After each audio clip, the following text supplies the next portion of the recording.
আসসালামু আলাইকুম সুপ্রিয় বন্ধুরা, কেমন আছেন সবাই? আশা করি সবাই অনেক ভালো আছেন। তো বন্ধুরা, আজকের ভিডিওতে আমি আপনাদেরকে শেখাবো যে কিভাবে পিকচার থেকে ব্যাকগ্রাউন্ডটাকে চেঞ্জ করতে হয়। তার মানে পিকচারের যে ব্যাকগ্রাউন্ড থাকে সেই ব্যাকগ্রাউন্ডটাকে কিভাবে রিমুভ করে একটি পিএনজি ফাইল তৈরি করতে হয়।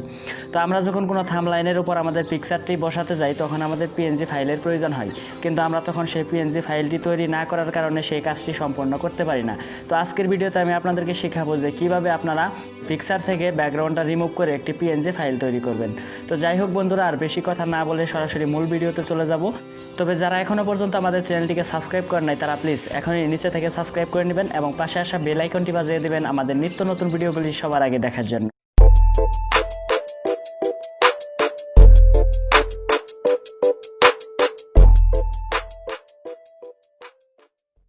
Welcome back. তো ফ্রেন্ড, আমি অলরেডি মোবাইল স্ক্রিনে চলে এসেছি। তো এখন আমি আপনাদেরকে সরাসরি দেখাবো যে কিভাবে জেপিজি পিকচারকে পিএনজি পিকচারে রূপান্তর করতে হয়। তো এটা করার জন্য আমাদের একটি সফটওয়্যার লাগবে। তো সফটওয়্যারের লিঙ্কটি আমার এই ভিডিও ডেসক্রিপশন বক্সে দেওয়া থাকবে, সেখান থেকে ডাউনলোড করে নেবেন। তো বন্ধুরা, অনেকে আছেন যে ডাউনলোড করে ভিডিওটি স্কিপ করে বাদ দেন এবং সেখানে কাজ শুরু করে দেন।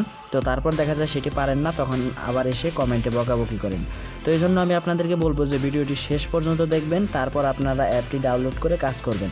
তাহলে আশা করি আপনারা খুব সুন্দরভাবে কাজটি করতে পারবেন।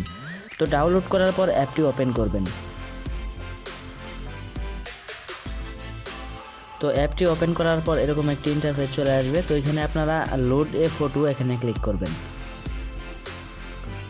তো লোড এ ফটোতে ক্লিক করার পর এখানে আমরা 3 ডট মেনু দেখতে পাচ্ছি, অথবা আপনি ইচ্ছে করলে নিচে থেকেও ইমেজটা সিলেক্ট করতে পারেন। তো আমি এখান থেকে ফটোসে ক্লিক করব, তারপর আমি যে ফাইলে ফটোটি রাখছি তো সেই ফাইলে চলে যাব, সেই ফোল্ডারে চলে যাব। তো আমি এই ফোল্ডারে পিকচারটা রাখছি। তো এই পিকচারটাই আমি আর কি ব্যাকগ্রাউন্ড চেঞ্জ করব, এই জন্য ওই পিকচারটা আমি সিলেক্ট করে দিলাম। তো ওই পিকচারটি সিলেক্ট করার পর এরকমভাবে খুব সুন্দরভাবে এখানে ওপেন হবে। তো ওপেন হওয়ার পর আমরা এটিকে একটু ছোট করে নেব এবং তো পরিমাণ মতো আমি নিয়ে দিচ্ছি। তো পরিমাণ মতো নেওয়ার পর এখানে ডানে ক্লিক করব। তো ডানে ক্লিক করার পর এখানে আমরা অনেকগুলো অপশন পাবো, ইফেক্ট, অটো। তো এখানে ম্যানুয়ালটাই আমরা সিলেক্ট করব। ম্যানুয়ালটা সিলেক্ট করে এটা একটু বাড়িয়ে দিব যাতে ওইটা একটু বড় হয়। তো তারপর আমরা এভাবে এটাকে রিমুভ করতে থাকব। তো এভাবে আমরা রিমুভ করব। আর যখন আমরা এই একদম কাছ দিয়ে রিমুভ করব তখন আমরা এখানে জুমে ক্লিক করব। তো জুমে ক্লিক করার পর এটাকে আমরা জুম করব। তো এভাবে যখন আমরা জুম করব তখন কিন্তু আমাদের অনেকটাই সুবিধা হবে রিমুভ করার জন্য। আমি সম্পূর্ণ রিমুভ করে আবার আপনাদের মাঝে ফিরে আসছি। তো ফ্রেন্ড, আমি কিন্তু এখন সম্পূর্ণভাবে এটিকে রিমুভ করে নিছি। তো আসলে আপনারা আস্তে আস্তে যদি সময় নিয়ে রিমুভ করেন তাহলে দেখবেন খুব সুন্দরভাবে করতে পারবেন। আসলে এটাতে রিমুভ করাটা খুবই সহজ। আর আসলে যেহেতু আমরা ফোনের মাধ্যমে করতেছি এজন্য আমাদের একটু কষ্ট করেই করতে হবে, এটাই স্বাভাবিক। তো তারপর এটাকে খুব সুন্দরভাবে রিমুভ করে এখানে ডানে ক্লিক করে দিবেন।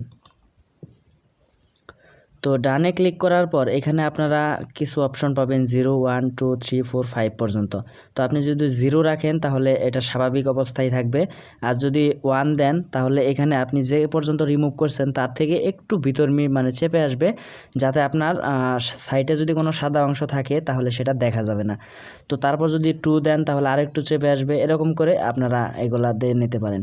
তো আমি আসলে এগুলো দিব না, আমি 1 দিয়ে নিচ্ছি। তো 1 দেওয়ার পরে আমি সেভে ক্লিক করে দিব। তো ফ্রেন্ডস, সেভে ক্লিক করার পর এখানে দেখতে পাচ্ছি ফিনিশ। তো আমরা এখান থেকে ফিনিশে ক্লিক করব। তো ফিনিশে ক্লিক করার পর কিন্তু পিকচারটি আমাদের গ্যালারিতে সেভ হয়ে যাবে। তো বন্ধুরা, এই ছিল আজকের ভিডিও।